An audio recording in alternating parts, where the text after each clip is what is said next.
133వ జయంతి ఉత్సవాల్ని ఎంతో ఘనంగా జరుపుకోవడం అనేది చాలా పవిత్రమైన రోజు మరియు చాలా సంతోషంగాను ఆనందంగానూ ఉంది. సింగరేణి కాలరీస్ ఈ కార్యక్రమాన్ని అధికారికంగా అన్ని ఏరియాల్లో అన్ని ప్రాంతాల్లో కూడా నిర్వహించడానికి తగిన నిధులను సమకూర్చి ఎంతో ఘనంగా జరపడానికి ఏర్పాట్లు చేయడం జరిగింది. ఇది ఏ సంవత్సరం లేనటువంటి గొప్ప పరిణామం. సింగరేణి కాలరీస్లో అంబేద్కర్ యొక్క జయంతిని ప్రతి సంవత్సరం కూడా ఎంతో ఘనంగా అద్భుతంగా నిర్వహించడానికి ఏర్పాట్లు చేయడం జరిగింది. అందులో భాగంగానే ఈరోజు RG3 ఏరియాలో RG3 అండ్ APA ఏరియాల్లో ఈ అంబేద్కర్ యొక్క 133వ జయంతిని ఘనంగా జరపడానికి ఈరోజు ఈ కార్యక్రమాన్ని నిర్వహిస్తున్నాము. ఎందుకంటే మనందరికీ తెలుసు, భారతరత్న బాబాసాహెబ్ అంబేద్కర్ భారత రాజ్యాంగాన్ని ఎంతో అద్భుతంగా రచించినటువంటి మహానుభావుడు. అలాంటి గొప్ప వ్యక్తి యొక్క జయంతిని జరుపుకోవడం అంటే మనము శక్తి పొంది వారి మాటలు వారి ఆశయాలు నెరవేర్చడానికి ఇప్పుడున్న తరాలు ముందున్న తరాలు ఎంతో కృషి చేయాల్సిన అవసరం ఉంది. అప్పుడే ఆయన కోరుకున్న సమాజం ఏర్పడడానికి అవకాశం ఉంది. అలా నిజమైన సమాజం ఏర్పడినప్పుడే బాబాసాహెబ్ అంబేద్కర్ గారికి నిజమైన నివాళులు అర్పించిన వాళ్ళం అవుతాం. ఇప్పటివరకు జరిగింది చాలా స్వల్పమే, కానీ ఇంకా జరగాల్సిన సమాజంలో సమాజాభివృద్ధి సమాజం ఏర్పడడానికి జరగాల్సింది ఇంకా చాలా ఉంది. అందుకు మనందరం కూడా ఆయన యొక్క ఆశయాల్ని ఆయన యొక్క బాటని ఎంచుకొని అందరం కూడా సమాజంలో అన్ని వర్గాలు కూడా ఈ సమాజాభివృద్ధి కృషి చేసినప్పుడే వారికి ఘనమైన నివాళులు అర్పించినట్లు, అలాగే దానికి ఒక అర్థం ఉంటుంది. కాబట్టి అలా నేను కోరుకునేది ఏంటంటే, ఇక్కడ ఉన్నటువంటి పుర ప్రముఖులు, సింగరేణి కాలరీస్ ఉద్యోగులు అందరూ కూడా వారి బాటలో నడిచి సమాభివృద్ధికి కృషి చేయాలని మనసారా కోరుకుంటూ ఈ అవకాశం ఇచ్చిన మీ అందరికీ ధన్యవాదాలు తెలియజేస్తున్నాను. అంబేద్కర్ ఆలోచన విధానం వర్ధిల్లాలి. అంబేద్కర్ ఆలోచన విధానం వర్ధిల్లాలి. జై భీమ్, జై భీమ్, జై భీమ్, జై భీమ్. జై భీమ్, జై భీమ్ జనగుండె నినాదం.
ఈనాటి వేడుకల ముఖ్య అతిథులు గౌరవనీయులు ఆర్జిత్రి ఈనాటి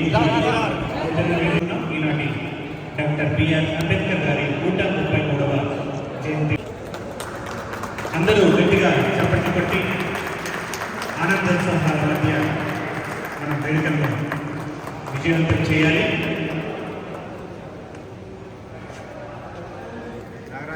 జిఎం గారు మరియు వేరే ఇంజనీర్ గారు రెండు తినిపించుకుంటూ ఎంతో ఆనందంగా డాక్టర్ బిఆర్ అంబేద్కర్ గారి జయంతి వేడుకలు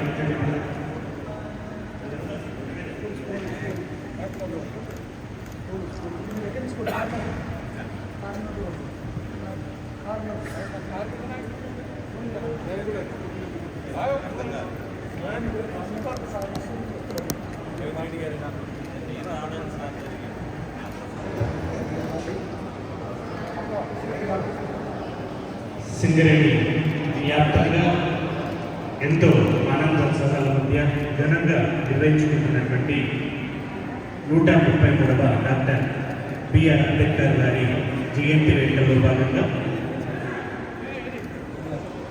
సింగరేణి కాలేజ్ వివిధ షెడ్యూల్డ్ క్యాస్ట్ మరియు scheduled tribes employees welfare association వారి సహకారంతో ఎస్సీ మరియు ఎస్టీ లైసెన్స్ ఆఫీసర్ల తోడ్పాటుతో ఈనాటి వేడుకలను మనం ఘనంగా నిర్వహించుకుంటూ ఉన్నాం.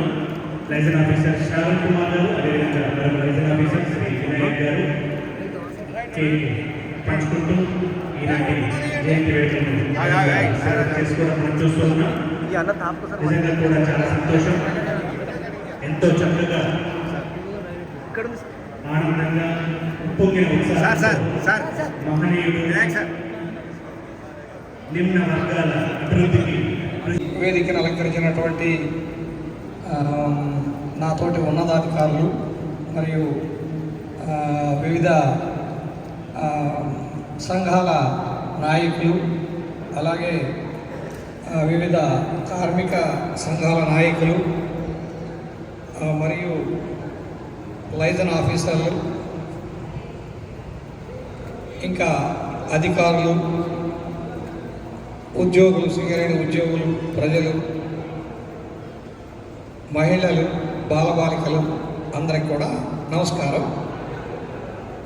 ఇలాంటి గొప్ప కార్యక్రమానికి నేను ముఖ్య అతిథిగా హాజరైనందుకు నేను ఎంతో గర్విస్తున్నా మరియు సంతోషిస్తున్నా. ఎందుకంటే నేను ఇది రెండోసారి ముఖ్య అతిథిగా హాజరవడం. పోయిన సంవత్సరం ఇదే కార్యక్రమం కొత్తగూడెం ఏరియాలో జరిగినప్పుడు ఆ ఏరియా ఇన్ఛార్జియంగా నేను ఉండటం, అక్కడ యాదృచ్ఛికంగా ముఖ్య అతిథిగా అటెండ్ అవ్వడం, పాల్గొనడం జరిగింది. దాని కంటిన్యూషన్లోనే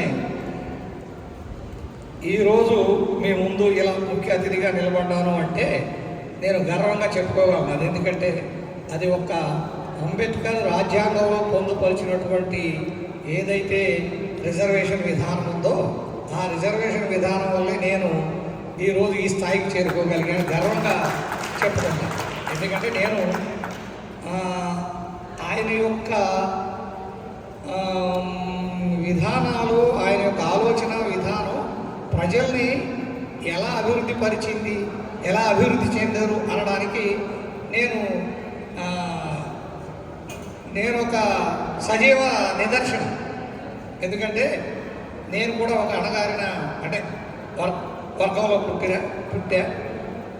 మా నాన్నగారు చిన్న స్కూల్ టీచరు అప్పటి ఉమ్మడి ఆంధ్రప్రదేశ్లో. అయితే అంచెలంచెలుగా చదువుకుంటూ రిజర్వేషన్ని ఉపయోగించుకుంటూ బీటెక్ చదవడం జరిగింది. అప్పుడేంటంటే అప్పుడున్న సమాజం అసలు ఆ అంబేద్కర్ యొక్క దూరదృష్టి కానీ, అసలు ఒక సమాజంలో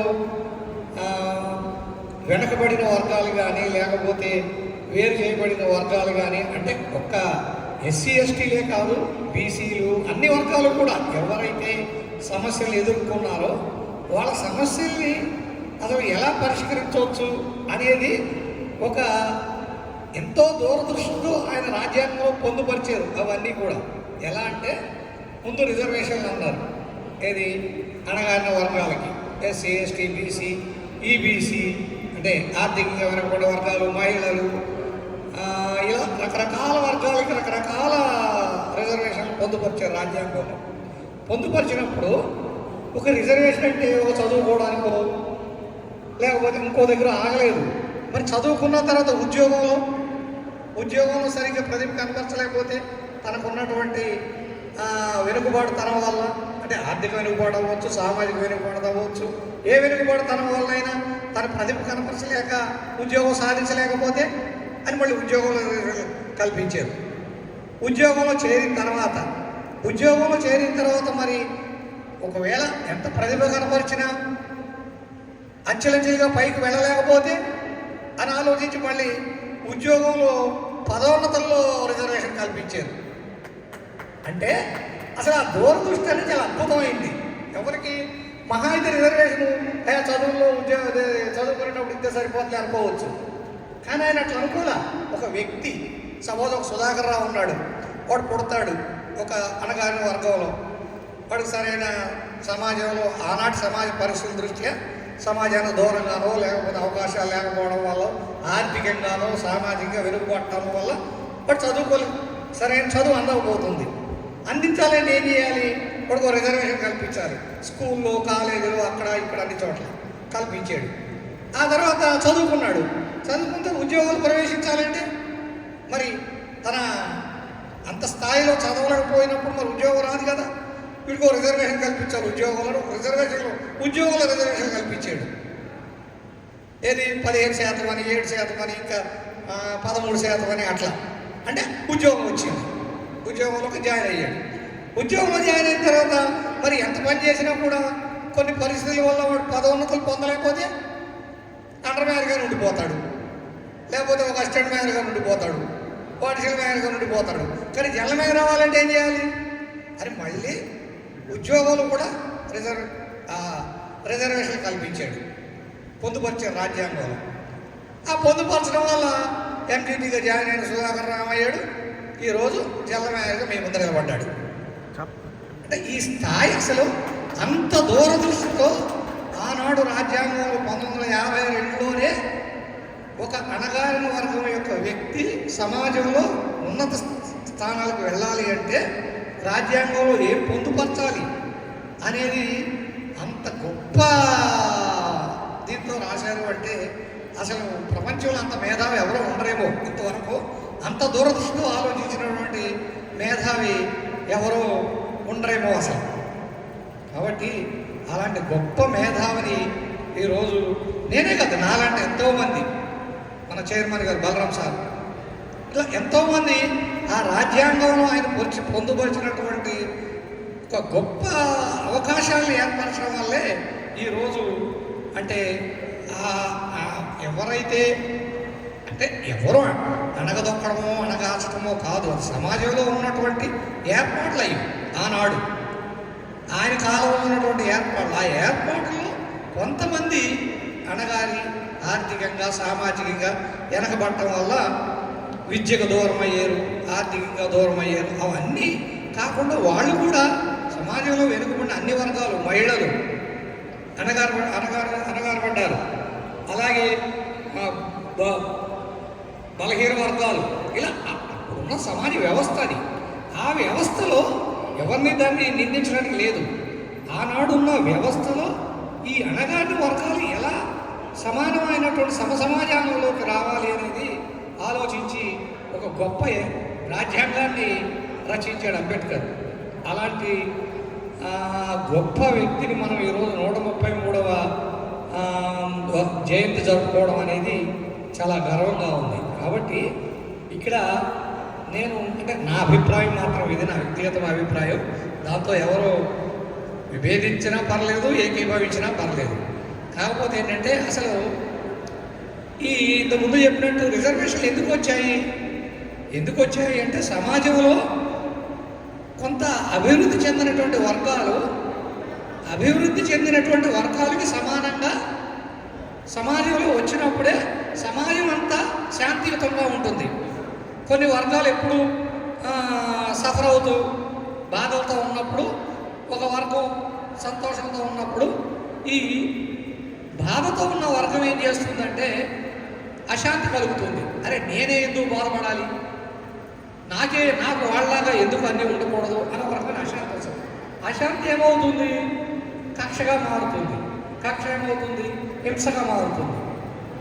అలా సమాజంలో హింస అనేది రాకుండా ఉండాలి అంటే సమాజంలో అందరూ సమాన స్థాయిలో కాకపోయినా కొద్ది స్థాయిలో అందరూ ఉన్నప్పుడు సమాజం సుశాంతంతో సుఖ సంతోషంతో ఉంటుందని చెప్పని బాబాసాహెబ్ అంబేద్కర్ ఆలోచించి ఈ రిజర్వేషన్ విధానాన్ని తీసుకొచ్చారు. సరే ఫస్ట్ తరం ఏది 52లో వచ్చినాయి. 52 కంటే మా తండ్రుల యొక్క తరం, ఆ తరం సరిగ్గా అవి అందిపుచ్చుకోలేకపోయేది. ఏది ఈ రిజర్వేషన్. మా తరం వచ్చింది, మేము అందిపుచ్చుకున్నాం బాగానే. ఏది మా తండ్రి గారు స్కూల్ టీచర్ అవ్వడం వల్ల ఎందుకో అట్లా, లేకపోతే ఇంకా కొంత చైతన్యవంతులైనటువంటి అందరూ కూడా రిజర్వేషన్లు అందిపుచ్చుకొని ఈ స్థాయికి రాగలిగారు. ఇప్పుడు ఏంటంటే మూడో తరం చేయాల్సింది ఏంటంటే చెప్పేది నా వ్యక్తిగత అభిప్రాయం, ఎవరికి ఆపాదించొద్దు. ఇప్పుడు నేను జలమేను అంటే సమాజంలో అభివృద్ధి చెందినటువంటి వర్గాలతో సమానంగా వచ్చేసా నేను. అంటే ఆర్థికంగా కానీ, విద్యాపరంగా కానీ, సామాజిక పరంగా కానీ ఏ స్థాయిలోనైనా కూడా ఏదైతే మనం అభివృద్ధి చెందిన వర్గాలు అనుకుంటున్నామో ఆ స్థాయికి సమాన స్థాయిలోకి వచ్చేసా నేను. వచ్చినప్పుడు నేను మళ్ళీ రిజర్వేషన్ లేక చూడకూడదు. ఏది నా పిల్లలకి, నా మనవలకి, నా ఇంకో గురి మనవలకి మీరు కూడా ఉపయోగించుకుంటారా అంటే భారత రాజ్యాంగ నిర్మాత బాబాసాహెబ్ అంబేద్కర్ యొక్క ఆశయం ఖచ్చితంగా దెబ్బతింటుంది. ఎందుకంటే ఆయన ఏమనుకొని ఇచ్చాడు అంటే ఇవన్నీ పొందుపరిచాడు అంటే సమాజంలో ఉన్న అందరూ అభివృద్ధి చెందాలని. అంతేగాని ఒక రిజర్వేషన్ ఉపయోగించుకొని సుధాకర్ అభివృద్ధి చెంది, వాడు కొడుకు అభివృద్ధి చెంది, వాడు మానవుడు అభివృద్ధి చెందాలని కాదు. సుధాకర్లతో పాటు ఇంకా ఎవరైతే ఆ ఫలాలను అందుకోలేకపోయి ఆ సమాజంలో ఆ స్థాయికి చేరలేకపోయారో, ఏది అభివృద్ధి చెందిన వర్గాల స్థాయికి మనం ఏదైతే అభివృద్ధి చెందిన వర్గాలు అనుకుంటున్నామో ఆ స్థాయికి చేరలేదు, వాళ్ళు రిజర్వేషన్ల ద్వారా అభివృద్ధి చెందాలి అని బాబాసాహెబ్ యొక్క ఆశయం. ఆ ఆశయం ఎప్పుడు నెరవేరుతుంది అంటే రిజర్వేషన్లు ఉపయోగించుకొని అభివృద్ధి చెందినటువంటి ప్రజలు ఎవరైతే ఉన్నారో వాళ్ళు మళ్ళీ రిజర్వేషన్ల వైపు చూడకుండా ఉంటే ఎవరైతే అభివృద్ధి చెందలేదో వాళ్ళకు అందుతాయి ఆ రిజర్వేషన్. అందరూ కూడా సమాజంలో అభివృద్ధి చెందిన సమాజంగా ఏర్పడుతుంది. అలా ఏర్పడినప్పుడే బాబాసాహెబ్ గారి యొక్క ఆశయాన్ని నిజంగా నెరవేరిన రోజు వస్తుంది. అలా వచ్చే రోజు ఎంతో దూరంలో లేదు. ఖచ్చితంగా ఈ సమాజం, భారత సమాజం త్వరలోనే ఆ స్థాయికి చేరుకుంటుంది. కాకపోతే ఇంకా ఏంటంటే ఇంకా ఏవైతే అణగారిన వర్గాలు అనుకుంటున్నామో వాళ్ళకి ఇంకా కొన్ని ప్రాంతాల్లో అవి తెలియటం లేదు. ఏది మనకి ప్రయోజనాలు ఉన్నాయి రాజ్యాంగం ద్వారా, ఈ ప్రయోజనాలు ఉపయోగించుకోవచ్చు అనే విషయాలు ఇంకా తెలియట్లేదు. అలా తెలియజేయడానికే బాబాసాహెబ్ అంబేద్కర్ ఒక 3 పదాలు ఉంటాయి: సమీకరించు, బోధించు, పోరాడు. ఇది ఆయన ఇది ఉన్నా కూడా సమీకరించు అంటే అందరినీ సమీకరించేలా, వాళ్ళకి బోధించు. అయితే రాజ్యాంగంలో ఏమేమి హక్కులు ఉన్నాయి మనకి, ఏ వర్గమైనా సమాజంలో అభివృద్ధి చెందిన ఏ వర్గానికైనా అలా బోధించు. బోధించిన తర్వాత పోరాడు. అంటే ఆ ఆశయాలు నెరవేర్చుకోవడానికి నువ్వు పోరాడు అని, అంతేగాని ఎవరి మీద పోరాటం చేయమని కాదు. నువ్వు చదువుకోవడానికి పోరాటం చేయి, నువ్వు మంచి స్థాయికి వెళ్ళడానికి పోరాటం చేయి అని దాని అర్థం. అంటే సమీకరించు, బోధించు, పోరాడు అంటే దాని అర్థం అది. అలా హక్కులు ఏమున్నాయో ముందు సమీకరించండి, అందరూ ఒక చోట కూర్చోబెట్టండి, వాళ్ళకి మన హక్కులేంటో తెలియజేయండి. ఆ హక్కుల్ని సాధించుకోవడానికి పోరాటం చేయండి. సాధించుకోవడం అంటే రాజ్యాంగంలో రిజర్వేషన్ పొందండి, ఏది పొందలేని వాళ్ళు అలా సమాజంలో అభివృద్ధి చెందండి. దానికి మీరు పోరాటం చేయమన్నారు తప్ప ఇంకొకరి మీద పోరాటం చేయమని కాదు దాని అర్థం. కాబట్టి అలాంటి ఒక గొప్ప ఆశయాన్ని అసలు అంత దూరదృష్టితో రాజ్యాంగంలో పొందుపరిచినటువంటి ఆ మహనీయుడికి మనం ఎంత నివాళులు అర్పించినా కూడా అవి ఎంతైనా సరిపోవు. ఒక్కటే మనం చేయాల్సింది ఏంటంటే మనతో పాటు ఉన్నటువంటి ఎవరైతే అణగారిన వర్గాలు అనుకుంటున్నామో, ఇక్కడ కులంతో పని లేదండి. అణగారిన వర్గం అంటే ఏ వర్గమైనా కూడా, ఏ కులమైనా కూడా, ఏ ప్రాంతమైనా కూడా, అలాంటి వర్గాల్ని మనం అభివృద్ధి చేసేటందుకు కృషి చేసినప్పుడే నిజమైనటువంటి ఘనంగా నివాళులు అర్పించిన వాళ్ళం అవుతాము. అలాంటి ఇంకోటి ఏంటంటే భారత రాజ్యాంగం నిజంగా ఎంత గొప్పగా రచింపబడిందండి. మీరు ఈరోజు న్యాయస్థానాల ద్వారా పొందేటువంటి ప్రయోజనాలు కానీ, లేకపోతే ఇంకోటి కానీ, అవన్నీ కూడా ఆయన చాలా కూలంకుషంగా కొన్ని వందల సంవత్సరాలకి ఏ సమస్య వచ్చినా కూడా ఒక మార్గం చూపించే, ఒక తీర్పునిచ్చే విధంగా దానిలో పొందుపరచబడి, అంటే అంత గొప్ప రాజ్యాంగాన్ని రచించాడంటే ఆయనంత మరి చదువుకోవడం వల్ల, లేకపోతే నిజంగా ఆయన అట్లాంటి బాధ అనుభవించడం వల్ల, లేకపోతే అసలు అది మనం ఊహించలేము. అంత గొప్ప రాజ్యాంగాన్ని మీరు ఏ సమస్యనైనా రాజ్యాంగ కోణంలో చూడండి, మీకు ఒక సొల్యూషన్ దొరుకుతుంది, మీకు ఖచ్చితంగా ఒక మార్గం దొరుకుతుంది రాజ్యాంగం ద్వారా. అలాంటి నాకు ఒక ఎక్స్పీరియన్స్ ఉంది. అది ఇప్పుడే కాదు, ఎక్కువగా అవకాశం వచ్చినప్పుడు నేను చెప్తా. అలాంటి గొప్ప రాజ్యాంగాన్ని రచించినటువంటి బాబాసాహెబ్ గారిని ఈ సమాజం, భారత సమాజం ఎప్పటికీ మర్చిపోరు. ఎవరినైనా మర్చిపోవచ్చు. ఈ భారత సమాజం, భారతదేశం, భారత సమాజం ఉన్నంత వరకు రాజ్యాంగం ఉంటుంది. రాజ్యాంగం ఉన్నంత వరకు బాబాసాహెబ్ అంబేద్కర్ని ఎవరికీ మర్చిపోవడం వీలు కాదు, మర్చిపోరు కూడా ఈ భారత సమాజం. కాబట్టి అలాంటి గొప్ప మహనీయుడు, ఇంకా చాలామంది వక్తలంతా బాబాసాహెబ్ గారు గొప్పతనం చెప్పారు. అది మళ్ళీ నేను రిపీట్ చేయదలుచుకోలేదు, ఎందుకంటే అందరికీ తెలుసు మనకు బాబాసాహెబ్ గారి యొక్క గొప్పతనం ఏంటి అనేది. అలాంటి మహనీయుడికి నివాళులు అర్పించేటువంటి ఈ సమావేశానికి నేను ముఖ్య అతిథిగా రావడానికి నేను ఎంతో సంతోషిస్తున్నా, ఎంతో గర్విస్తున్నా కూడా ముఖ్య అతిథిగా వచ్చినందుకు. ఇలాంటి అవకాశం ఇచ్చినటువంటి బాబాసాహెబ్ అంబేద్కర్ 133వ జయంతి సందర్భంగా మరొకసారి మీ అందరికీ శుభాకాంక్షలు తెలియజేస్తూ, ఈ అవకాశం ఇచ్చినటువంటి మీ అందరికీ కూడా ధన్యవాదాలు తెలుపుతూ ముగిస్తుంది. ధన్యవాదాలు. నమస్తే. Thank you very much sir. అది మీరేం చేశారనే క్వశ్చన్ మీకు రావచ్చు. దాన్ని అంటే నాకు వస్తుంది, మీ ఇట్లా మాట్లాడినప్పుడు ఈయనేం చేశాడు, అది పిల్లలు ఏం చేశాడు. కాబట్టి దానికి సమాధానం ఏంటంటే, నేను అనుభవించా రిజర్వేషన్ని, కానీ నా పిల్లలు మాత్రం అనుభవించకుండానే నేను కాదు, నా పిల్లలు చదువుకోగలిగారు అంతే. అది. Thank you sir.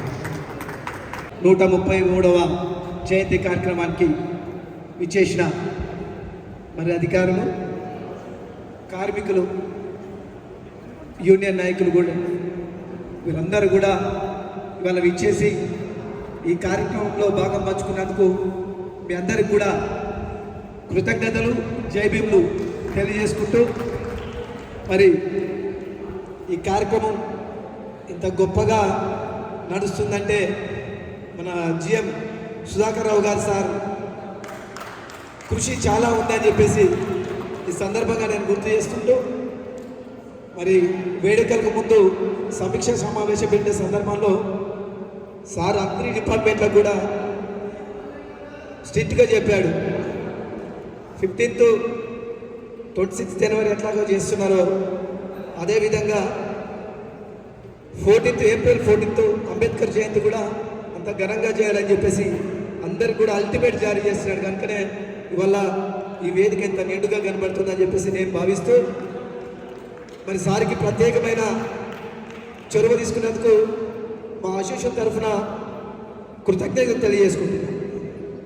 అందరం కూడా గుర్తు చేసుకుంటూ, మరి అలా ఆలోచనల్ని ముందుకు తీసుకెళ్ళడానికి మనందరి కృషి ఉండాలని చెప్పి, భవిష్యత్తులో మరి ఇలాంటి కార్యక్రమాలు ముందు గొప్పగా జరుపుకోవాలి. కొంతమంది అనుకుంటున్నారు బాబాసాహెబ్ అంబేద్కర్ ఒక ఎస్సీ వాళ్ళకి అని చెప్పేసి చాలామంది అనుకుంటున్నారు, ఇంకా కూడా అందరవాడ అనే భావం అందరూ రావట్లేదు కనుక దయచేసి అది దురదృష్టకరం. చాలామందికి అంబేద్కర్ యొక్క చరిత్ర చదివితే కానీ సభకు అధ్యక్ష ముఖ్య అతిథులు గౌరవనీయులు మన జిఎం గారు, అధ్యక్షులు, అదేవిధంగా మన AITC area branch secretary MRC Reddy గారు, మరియు వేదిక మీద ఉన్న పెద్దలు, వేదిక ఒక దిశ నిర్దేశించి మనకు కాన్స్టిట్యూషన్స్ ఏ విధంగా ఉండాలి, మనకు అసెంబ్లీ ఏ విధంగా ఉండాలి, పార్లమెంట్ ఏ విధంగా ఉండాలి, గ్రామ పంచాయతీలు ఏ విధంగా ఉండాలి, అవన్నీ కూడా మన ఇవాళ కార్యక్రమంకు ముఖ్య అతిథిగా ఆతిథ్య రథసారథి జిఎం సుధాకర్ రావు గారికి, ఏజిఎం దిల్షా సార్కు, అట్లాగే GM office staff, personnel department, estate department మరియు ఎస్ఎన్పిసి డిపార్ట్మెంట్ కూడా అందరికీ కూడా ధన్యవాదాలు. అట్లనే ఓసి1 గ్రూప్ రాధాకృష్ణ బృందంకు, ఓసి2 రాజేందర్ సార్ బృందంకు, సీతారాం సార్ బృందం, ఏబిఎన్ అందరికీ పేరు పేరున ధన్యవాదములు. ఈ ఉత్సవాలకు వచ్చి విజయవంతం చేసినందుకు. మహాత్మా గాంధీ గారు మనకు స్వతంత్రం తెచ్చిన స్వతంత్రాన్ని కాపాడడానికి రాజ్యాంగం రచించినటువంటి శ్రీ అంబేద్కర్ గారికి ఎట్లా చెప్పినా మనం ధన్యవాదాలు. మనము ఇంటికి డబ్బులు తెచ్చుకునే కాదు, డబ్బులను ఎట్లా ఖర్చు పెట్టాలనేది రచించినటువంటి సృష్టికర్త డాక్టర్ అంబేద్కర్ గారు. వారి ఆశయాలను కాపాడుకోవడానికి మనం ముందు వారి చూపించినటువంటి సూచనలన్నీ మనం ఆశిస్తామని అనుకుంటూ ఈ అవకాశం ఇచ్చినందుకు అందరికీ పేరు పేరున ధన్యవాదాలు. అలాగే పర్సనల్ మేనేజర్ రవీంద్ర రెడ్డి గారు, వేదికపై ఉన్న ఇతర అధికారులు, వేదిక ముందు ఉన్న అందరి సభ్యులందరికీ నా హృదయపూర్వక నమస్కారాలు. Good morning. బిఆర్ అంబేద్కర్ గారి గురించి చాలా విషయాలు వక్తలు మాట్లాడారు. యాక్చువల్గా మన మేనేజ్మెంటు హాలిడే డిక్లేర్ చేసి ఈ యొక్క బర్త్డేని అఫీషియల్గా జరగక ముందు కూడా కొద్దిగా నాకు పరిచయాలు ఉండేది. బట్ టి సూరజ్ రిషి,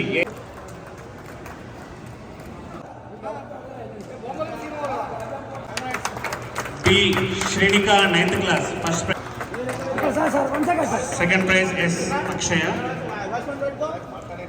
స్కూల్లో నిర్వహించిన వ్యాసరచన పోటీల్లో second prize goes to CH Sathvik ఉంటుంది. వీళ్ళంతా కూడా వాణి సెకండరీ స్కూల్ రావాలి దయచేసి. Third prize J Akhil.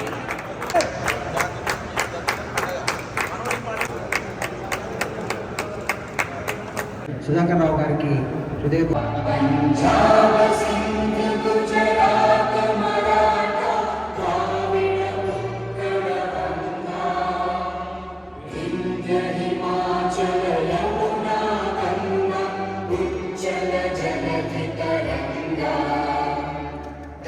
शुभ नामे जागे, तब शुभ आशीष मांगे, राहे तब जय गाथा, जन गण मंगल नायक जय हे, भारत भाग्य विधाता जय हे, जय हे, जय हे, जय जय जय जय हे।